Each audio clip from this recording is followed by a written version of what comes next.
Hello, আসসালামু আলাইকুম। সবাইকে স্বাগতম। আমরা অনেক সময় টাইপিং করার ক্ষেত্রে এমএস ওয়ার্ডে আমাদের এই সিম্বলগুলো বা এইসব কাজ গাণিতিক ক্ষেত্রে লাগে।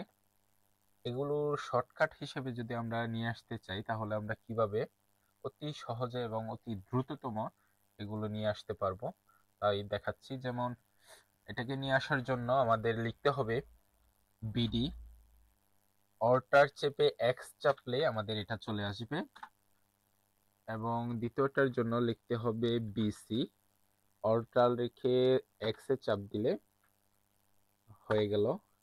পরেরটার জন্য আমাদের দিতে হবে বিই, অল্টার রেখে এক্স চাপলেই আমাদের এটা চলে আসবে।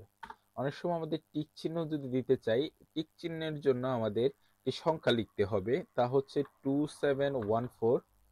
লিখে অল্টার চাপ দিয়ে ধরে রেখে এক্স এর চাপ দেওয়ার সাথে সাথে এটা আমাদের টিক চিহ্ন চলে আসবে। যদি ক্রস দিতে চাই সেক্ষেত্রে কোডটি হচ্ছে 2718, অল্টার রেখে এক্স এর চাপ দেওয়ার সাথে সাথে ক্রস চলে আসবে। এখন এই ফন্ট গুলো আমি ইচ্ছা মতন আমার কালার নিয়ে দিতে পারবো, অথবা যে কোনো প্রয়োজনে বা যে কোনো স্থানে এটি আমরা ব্যবহার করতে পারবো। সবাইকে অসংখ্য ধন্যবাদ সাথে থাকার জন্য। Please subscribe my channel. আসসালামু আলাইকুম।